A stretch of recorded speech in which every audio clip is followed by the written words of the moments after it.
School zoning is a system districts use to determine which students go to which schools. School attendance is based in some way on where students live. Attendance zones can be different shapes and sizes and may or may not send students to the nearest school. Systems vary greatly across the U.S. because attendance zones are local decisions decided by school boards, district leaders, and city officials.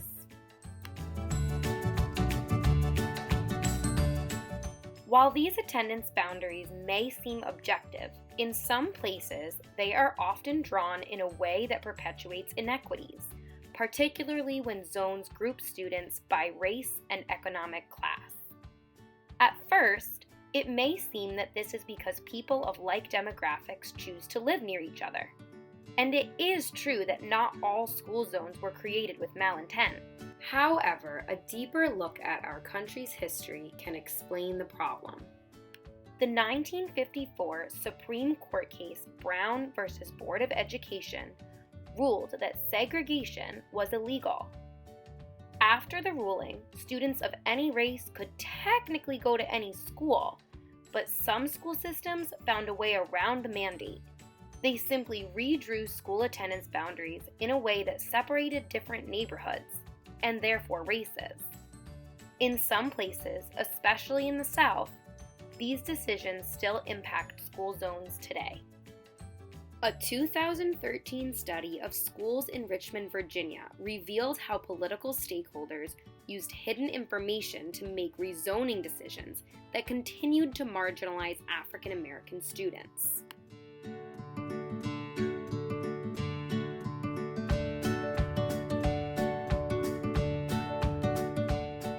Research has shown that schools with high populations of minorities and students in poverty have challenges to overcome in order to provide high-quality learning environments.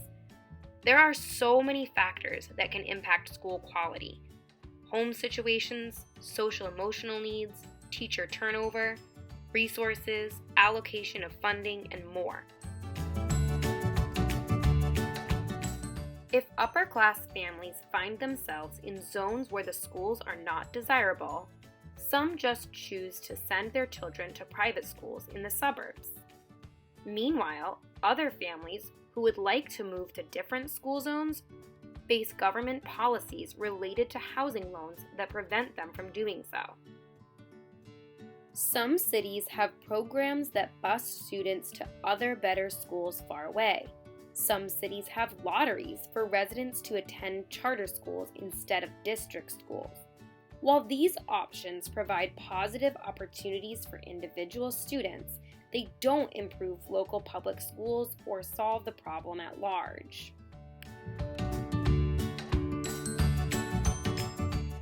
According to a 1974 court case, Milliken v. Bradley, school districts are not allowed to intermix. However, individual districts have local agency to decrease racial segregation within their schools. Gerrymandering is a term that means manipulating or adjusting school zones with certain school attendance goals in mind.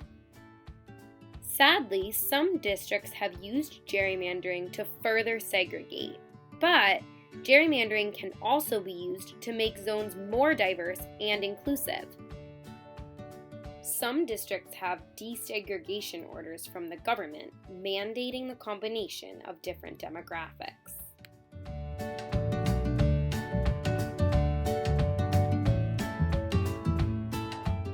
We've got to rethink school zoning by taking a critical approach and exposing arguments that oversimplify this systemic issue.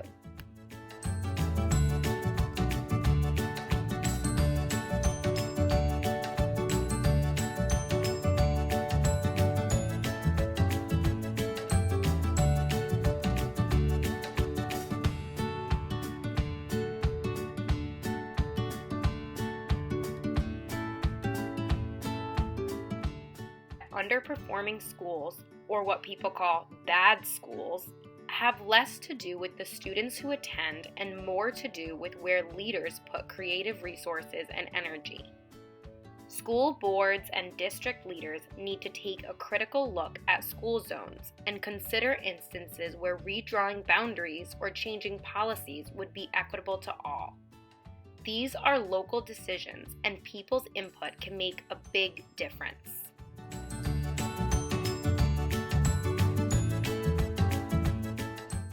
As we recognize the dynamics at play when it comes to school zoning, we can keep an open mind toward those who are different from us and focus on the greater good rather than what works for our own interests. A child's access to quality education should not be dependent on their neighborhood. School zoning decisions have great impact, and when they're made with equity in mind, better opportunities can be provided for everyone, no matter where they live.